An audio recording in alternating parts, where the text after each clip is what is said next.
Professor Cheryl Sterling. I'm the Director of African Studies.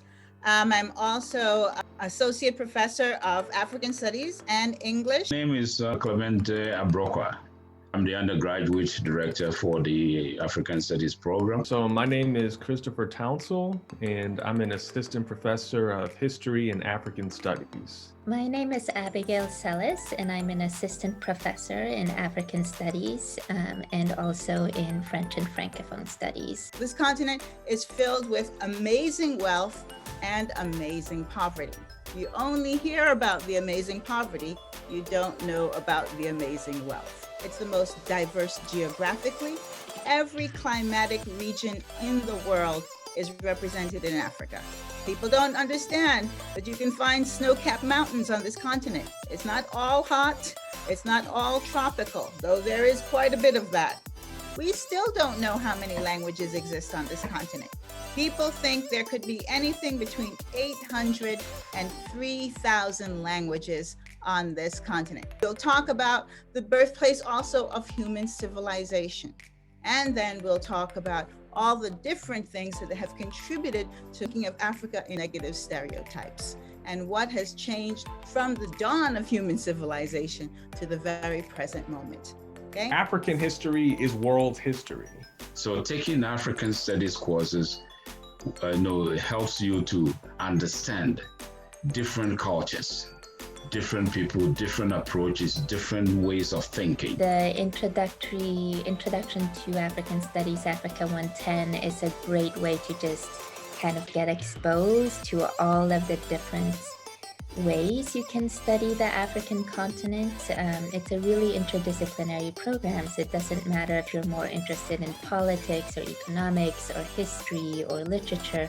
There's really something for everyone. There is no lack of programming. I can absolutely say that. You know, the challenge is not trying to find an event that you think you might like, but really it's having the embarrassment of options of, whoa, there's like, 2 or 3 talks every week, and so, how can I make room in my schedule to attend, right? We have scholarships for all of our students.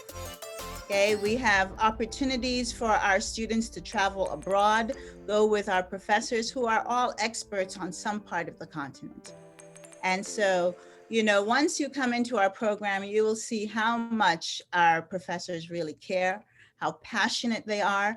We love what we do, and we love this continent, and we love the people in this continent.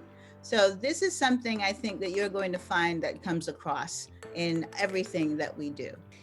It might seem like you're studying something that is, across an ocean really far away, especially if you're not from there. But there's a lot of ways once you're in the program to do on-the-ground research or to work with faculty who are doing on-the-ground research and get a much more sort of hands-on practical experience. So it won't always be, reading about some faraway place. It'll be really interacting in a dynamic way.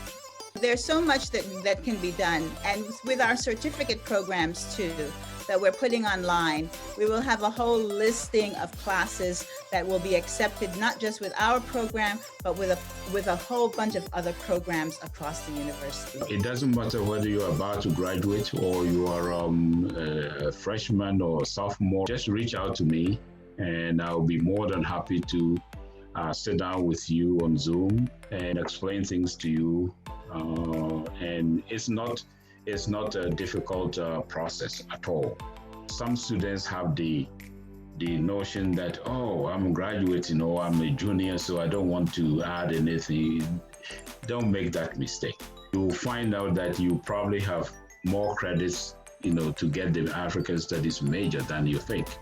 I would argue that there's something for everyone when it comes to African studies. So I am African American, but even if I were not, there are parts of Africa that I would be able to identify with, right? I would say for students who don't identify as African, African studies is still from you because you have a lot to learn, but also because you'll have a unique perspective. And sure, there'll be moments where that perspective will be challenged and you realize that there's assumptions that you had, or that just because of where you lived, you had never seen or experienced things. So you'll definitely have those learning moments of like, wow, you know, my life is limited in these ways.